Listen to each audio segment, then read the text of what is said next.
So we bought this filthy BMW 318 for only 3,000 Rand. We wanted something to learn to drift in. So we dragged it into the workshop to inspect what we actually bought, and we started stripping away everything we do not need.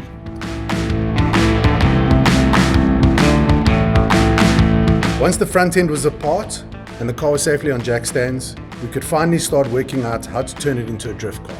And the first thing we needed to understand was the suspension.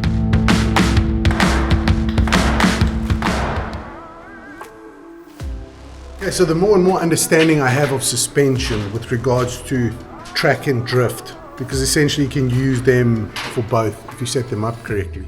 The main thing I wanted to do was put a set of coilovers in the car.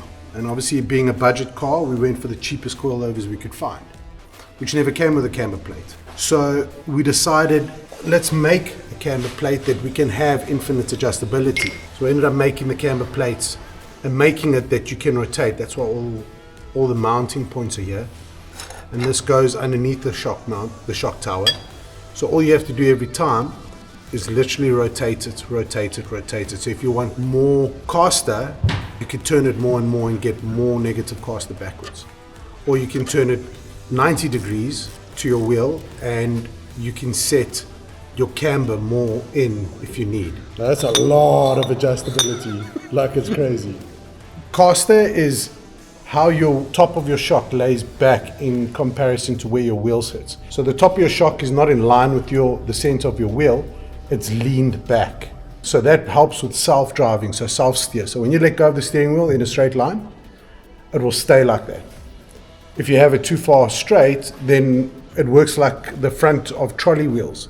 It will just shake everywhere or pull you left or pull you right. Camber is when you're pushing the lower part of your wheel out and your inner part of your wheel sits in the same place. So what you're essentially doing is, under load in a corner, you have more of a contact patch on the road, on your load-bearing wheel. So how we ended up with this design was A, simplicity, and B, the first set that I made it too complicated. It had a ring that would mount, and then inside would mount essentially the camber plate to get 360 degrees of adjustability, which we realized we didn't need. It was over, it was too much. So we tossed that idea out and ended up making these the more simple ones. Clean spores, Scotch Brite. That's awesome. So for the cleaning bit I use Clean Spores Scotch Brite. They've actually got 4 different levels of coarseness. So I use the rough one just to take most of the, well, it actually takes paint off. Finished off with a medium one just to give it a nice texture, and then just cover it with black spray to make it look decent. For the top hats, we had these and we had to figure out where we wanted to put it. So we actually just tried to more or less line them up. Started with one hole and just got it more or less centralized. Used the top hat or the plate as a template. We just marked them, drilled them all. So what's nice about them, they've actually got the plates at the bottom. So it's not just bolted on. You've actually got double strength with the plates going from the bottom. So it actually just squashes in between. So we didn't take any strength away from the tower. We actually added a lot of strength and adjustability.